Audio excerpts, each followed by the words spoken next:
تو اس وقت شیخ احمد کبیر الرفاعی، رفاعیت سلسلے کے بڑے بزرگ، وہ جن کے چاہت سے اللہ کے نبی کا ہاتھ قبر منور سے نکلا تھا، یہ بھی حضور کی اولاد میں سے، انہوں نے کہا تھا نا، آئے کاش آج اگر آقا، میرے نانا، میرے بابا، میں اتنے دور سے آیا ہوں، کاش اگر آج اپنا ہاتھ آپ باہر نکالیں میں اسے چوم لوں۔ 70,000 سے زائد لوگ موجود تھے، ایک خوشبو کی کیفیت آئی اور حضور کے مزار پر انوار سے ایک نوری ہاتھ باہر نکلا، حضرت سیدنا احمد کبیر الرفاعی نے اسے بوسہ دیا اور وہ ہاتھ پھر غائب ہو گیا۔ انڈیا پاکستان میں دو بھاری مکتبہ فکر، نمبر 1 بریلوی اور نمبر 2 دیوبندی، ان دونوں کی متفقہ کتابوں میں یہ مسئلے لکھے ہوئے ہیں۔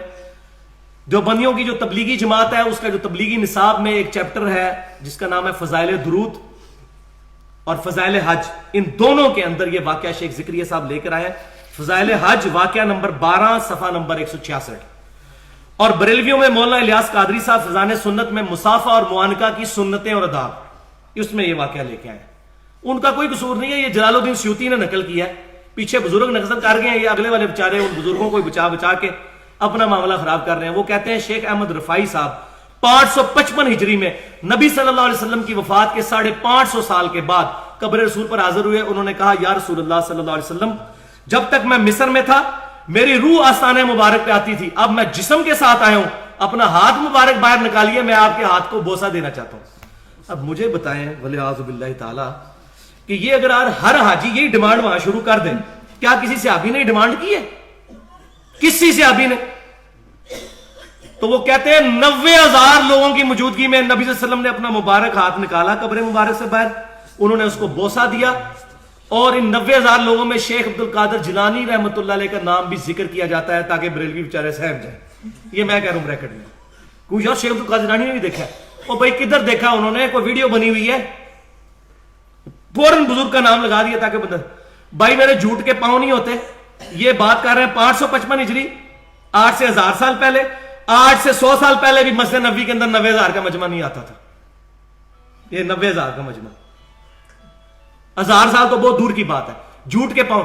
اور دوسری جو لاجیکل بات یہ ہے، سیدہ فاطمہ رضی اللہ تعالیٰ عنہا کو نبی صلی اللہ علیہ وسلم کی وفات کے بعد کسی نے ہنستے ہوئے نہیں دیکھا، انہوں نے تو کبھی کبھی مبارک پہ جا کے التجا نہیں کی کہ یا رسول اللہ صلی اللہ علیہ وسلم ہاتھ مبارک باہر نکالیے۔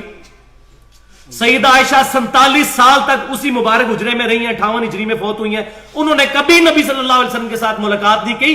کسی ضعیف حدیث سے ہی ثابت کر دیں، صحابہ کے بارے میں ایسے واقعات نہیں ملیں گے آپ کو، کیونکہ یہ بعد میں مسئلہ ہوا ہے خراب، پہلے نہیں تھا۔ تو یہ سارے کے سارے معاملات ہوئے۔ اب میں آپ کو آخری حدیث سنا کے جس پہ یہ کام ختم کرنا تھا، اور وہ حدیث صحابہ کا عقیدہ کلیئر کرے گی۔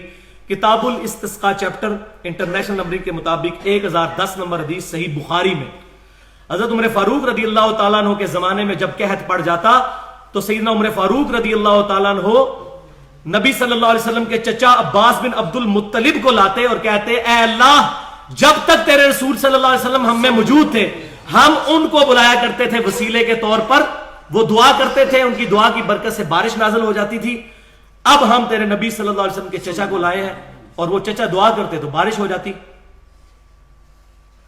سیدنا عمر فاروق رضی اللہ تعالیٰ عنہ نے یہ عقیدہ امت کو سمجھا دیا کہ صحیح وسیلہ شخصی یہ ہے کہ جو شخص دنیاوی زندگی میں موجود ہو اس کے پاس جا کر دعا کروائی جائے یا اس کو بلایا جائے اللہ کے حضور پیش کرنے کے لیے، یہ ہے صحیح وسیلہ شخصی۔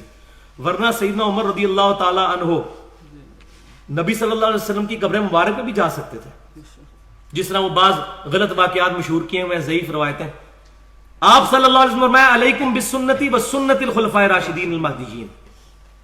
سیدنا عمر نہیں گئے بلکہ الٹا، اور مزے کی بات جو میں نے پوائنٹ آؤٹ کی ہے اس میں الحمدللہ، اور بڑے علماء نے اس کو پسند کیا ہے، کہ بخاری اور مسلم کی متفق علیہ حدیث ہے کہ نبی صلی اللہ علیہ وسلم کی مبارک انگلیوں سے جو پانی کے چشمے جاری ہوئے تھے نا، اس میں ایک حدیث میں حضرت عمر بھی ہے جنہوں نے کہا یا رسول اللہ صلی اللہ علیہ وسلم یہ پانی کا پیالہ ہے، آپ اپنی مبارک انگلیاں اس میں رکھیں نا، پانی کے چشمے جاری ہوں۔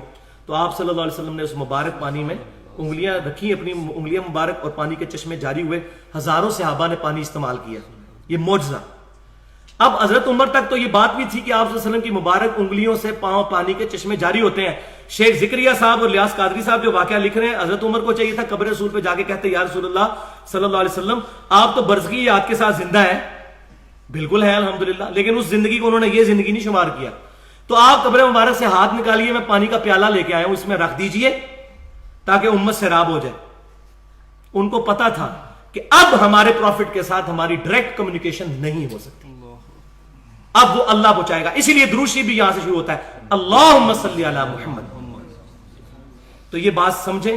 تو یہ گستاخی کے فتوے، بدعت کے فتووں سے اللہ تعالیٰ ہمیں بچنے کی توفیق عطا فرمائے. جو میں نے آج حق بات کہی، اللہ تعالیٰ ہمارے دلوں میں راسخ فرمائے. جو غلط بات میرے منہ سے نکل گئی، اللہ تعالیٰ ہمارے دلوں سے محو کر دے. اور وہ دعا پڑھ لیتے ہیں جو محفل کے کفارے کی دعا ہے. سبحانک اللہم و بحمدک، اشہد ان لا الہ الا انت، استغفرک و اتوب الیک.